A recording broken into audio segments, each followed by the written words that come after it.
Olá a todos, espero que estejam bem. Aqui estou eu, mesmo após uma semana atribulada, para partilhar convosco mais uma leitura e mais alguns sussurros.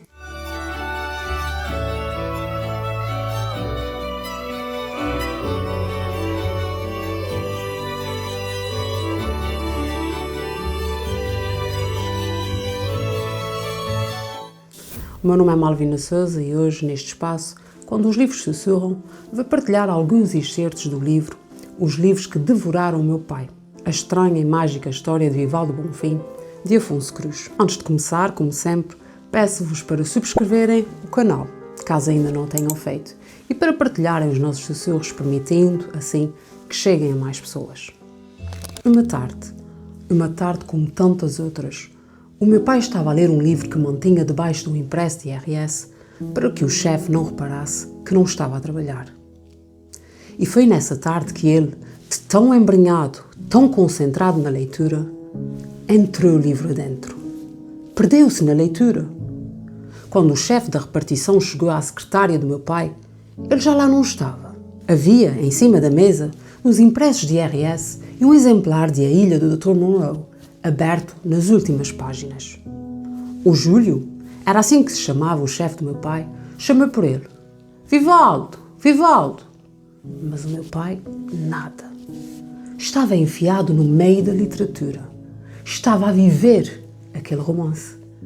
A minha avó diz que isso pode acontecer quando verdadeiramente nos concentramos no que lemos. Não me vou alongar por esse tema. Basta saber que um bom livro deve ter mais do que uma pele. Deve ser um prédio de vários andares. O resto do chão não serve à literatura. Antes de falar convosco acerca deste primeiro excerto, tenho que vos confessar que este livro está cheio de frases lindíssimas e tão profundas que, por diversas vezes, me fizeram parar e ficar a pensar e ao mesmo tempo a sorrir, maravilhada com o que acabara de ler e sentir com aquilo que lera. E tudo começa com o título. Os Livros que Devoraram o Meu Pai, a estranha e mágica história de Vivaldo Bonfim, que para além de nos despertar imensa curiosidade sobre o que terá acontecido a este homem, se torna poderoso e ainda mais apelativo com o uso da forma verbal devoraram, associada aos livros e a dupla adjetivação estranha e mágica a qualificar a sua história. Eis, pois, que esta forma verbal, devoraram, normalmente associada a algo negativo, assume aqui um outro sentido, para nos mostrar como um bom livro é capaz de se apoderar de nós e do nosso interior. E como se isso não bastasse, faz-nos imaginar perfeitamente, sobretudo depois quando o filho de Vivaldo conta como tudo aconteceu, este homem a ser sugado, a ser puxado para dentro do livro, devorado por este, devido à história que tanto o cativa e o puxa para dentro dele, fazendo-o pertencer àquela mesma história. Não há forma melhor de dizer que um livro nos toca, que nos remexe por dentro, de tal modo que passamos a fazer parte da sua história, como se conhecêssemos e vivêssemos tudo o que nela acontece. Mas também vos falei da dupla adjetivação, estranha e mágica, cativante, já que o mundo das coisas estranhas e mágicas nos atrai e nos leva a querer saber mais acerca delas.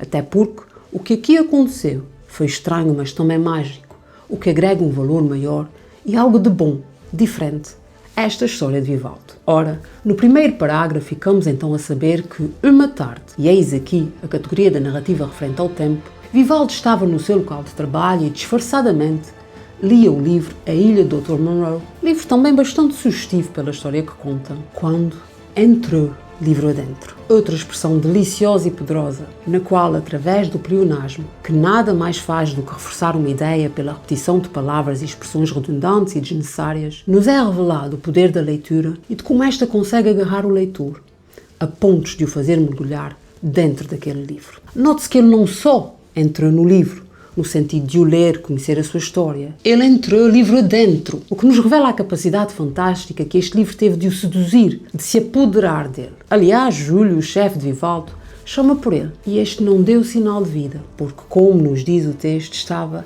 enfiado no meio da literatura, estava a viver aquele romance. Mais uma frase fantástica e que reforça a anterior, ao dizer que ele estava enfiado no meio da literatura. Portanto, tinha mesmo entrado livro adentro. E que se torna ainda mais bonita através do uso do verbo viver, mostrando-nos como ele sentia o romance que estava a ler e entrara neste. E por falar em frases fantásticas, Como não mencionar aquelas que o rapaz nos diz no final do excerto que vos li? Basta saber que um bom livro deve ter mais do que uma pele. Deve ser um prédio de vários andares. O resto do chão não serve à literatura. Simplesmente formidável. Não só por nos revelar uma maturidade notável do rapaz, ao mesmo tempo que denuncia o seu amor pelos livros e a sua capacidade profunda de análise destes, assim como por nos dar a conhecer a essência de um bom livro. Este deve ter mais do que uma pele, ou seja, deve ter diferentes camadas que vamos descobrindo à medida que o vamos lendo. Assim como deve tocar diferentes peles, diferentes pessoas, não só ao nível das personagens, como também dos leitores, que as abraçam. Depois, com a metáfora, deve ser um prédio de vários andares, eis que nos mostra como se aprofunda as camadas que vamos descobrindo à medida que lemos, mas agora de forma ascendente, mostrando-nos como, a cada página, vamos subindo, aprofundando, agarrando a história, até chegarmos ao cimo desses andares, onde conquistamos a melhor visão do mundo. E é por isso que ele continua e diz que o resto do chão não serve à literatura. Porque um bom livro tem que ter esses andares. Tem de nos fazer subir, ascender, ver mais, conhecer mais, subir mais alto. O resto do chão é muito pouco. Lindíssima esta imagem, simplesmente linda. Antes de continuar, torna-se importante fazer aqui referência também a outras categorias da narrativa. A ação, como vemos, se centra na história de Vivaldo e que terá continuidade com o filho. Este filho, cujo nome é Elias, como saberemos mais à frente, para além de personagem, é também o narrador da nossa história, sendo participante, já que participa na história e conta na primeira pessoa. Aqui, nesse excerto lido, verificamos isso através do uso do determinante possessivo, meu, minha, quando ele fala do pai ou da avó, mas ao longo do texto podemos encontrar muitas outras, não só de determinantes possessivos, como formas verbais, fiz, fui, ou até pronomes pessoais, como temos em mim. Mas há também a categoria da narrativa referente às personagens, Vivaldo, o seu filho, o chefe Júlio e a avó do rapaz, e também ao espaço, ao ficarmos a saber que Vivaldo trabalha numa repartição de finanças. E pronto, eis neste parágrafo as 5 categorias da narrativa, às quais vão sendo acrescentadas novas informações à medida que avançamos na leitura do texto. Fiz 12 anos ontem e é por isso que toda essa aventura começou. No dia seguinte, lá fui, depois das aulas, ter com a minha avó. Passou as mãos pelo cabelo, ajeitou a voz e os óculos. Por vezes, a voz dela fica um pouco amarrotada, quando se senta, quando acaba de fazer um esforço. Explicou-me, enquanto eu mastigava um bolo, que eu já era um homenzinho e começava a ter responsabilidades. Estava na altura de saber a verdade. As palavras dela vinham cheias de cabelos brancos. Podia sentir que havia nelas muita vida vivida. Ela falou-me do meu pai e contou-me como ele, naquela tarde, na repartição das finanças, entrou dentro do livro e nunca mais sabemos dele. Ao que parece, o meu pai tinha previsto uma coisa dessas. Já imaginava que pudesse cair naquele abismo de letras e fechou os seus livros no sótão da casa da minha avó. Entregou a chave do seu reduto literário à minha avó. Dá-lhe quando achares que ele pode ler o meu sótão de livros, disse o meu pai umas semanas antes de partir para esses mundos de letras. Muito nervoso, recebi aquele presente. Ia finalmente conhecer o meu pai. Iria atrás dele, iria percorrer todas as palavras que ele percorreu. Haveria de encontrá-lo por trás de uma frase, entre personagens de um romance qualquer. Eu assim acreditava. Uma biblioteca é um labirinto. Não é a primeira vez que me perco numa. Eu e o meu pai temos isso em comum. Penso que foi isso que lhe aconteceu. Fica perdido no meio das letras, dos títulos, perdido no meio de todas as histórias que lhe habitavam a cabeça. Porque nós somos feitos de histórias. Não é de ADNs e códigos genéticos, nem de carne, e músculos, e pele e cérebros. É de histórias. Nesta segunda parte, ficamos a saber que ao fazer 12 anos, o narrador vai descobrir a verdade acerca da história do pai, através da sua avó. Aqui, destaca-se a forma carinhosa e respeitadora como ele descreve a avó, fazendo referência ao modo como esta se prepara para a conversa séria que vai ter com ele, ao referir a sua voz amarrotada. Expressão fantástica para mostrar como a voz dela, por vezes, falhava, enfraquecia, do cansaço próprio da idade. Quando ele diz, as palavras dela vinham cheias de cabelos brancos, podia sentir que havia nelas muita vida vivida. Outra frase incrível que nos transmite o amor dele pela avó, ao mesmo tempo que nos revela a experiência e sabedoria que a avó demonstrava ao falar e que o neto reconhecia nela. Durante esta conversa, o rapaz, Elias, fica a saber que o pai já previra que um dia fosse desaparecer no mundo dos livros e partir para esses mundos de letras.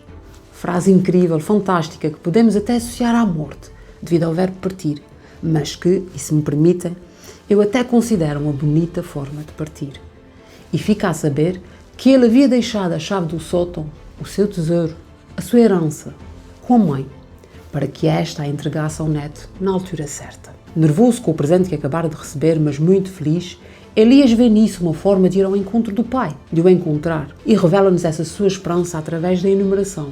Ia finalmente conhecer o meu pai, iria atrás dele, iria percorrer todas as palavras que ele percorreu, haveria de encontrá-lo por trás de uma frase entre personagens de um romance qualquer, que nos mostra como ele espera, ao ler os livros do pai, encontrá-lo por trás de uma frase entre personagens de um romance. O que nos leva para uma dimensão incrível, já que ele espera, ao ler os livros do pai, e que o pai também leu, encontrá-lo, senti-lo entre palavras e frases que este terá lido, entre personagens que ele terá abraçado, o que lhe permitiria, assim, ter a oportunidade que ele nunca teve de conhecer o pai. E, mais uma vez, estas frases mostram-nos aquilo de que um livro é capaz. Por fim, a parte final desse excerto, também lindíssima, quando ele usa a metáfora, uma biblioteca é um labirinto, mostrando-nos mais uma vez a capacidade que um livro, e ainda mais uma biblioteca, têm de nos fazer perder nas suas histórias.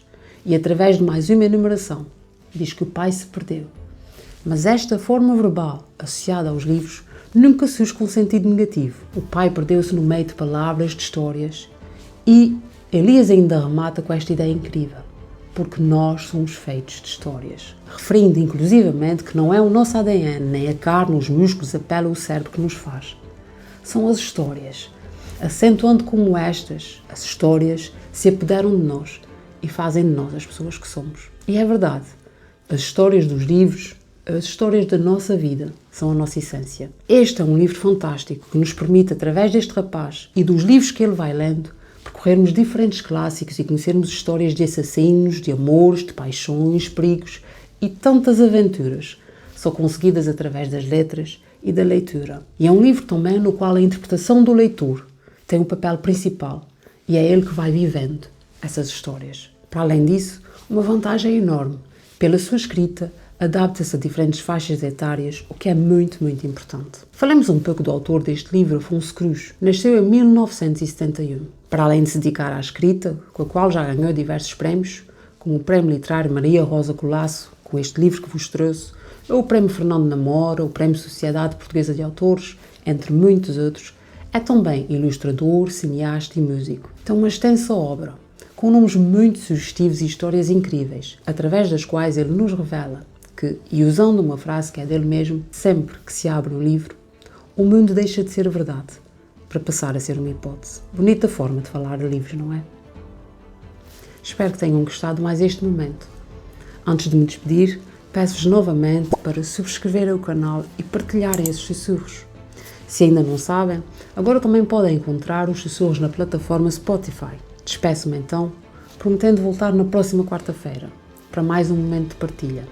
E já sabem, para conhecerem o texto abordado na próxima semana, marquem encontro comigo, para voltarmos a estar juntos nos próximos sussurros. Até lá, não se esqueçam, é importante estarmos todos atentos, porque os livros sussurram.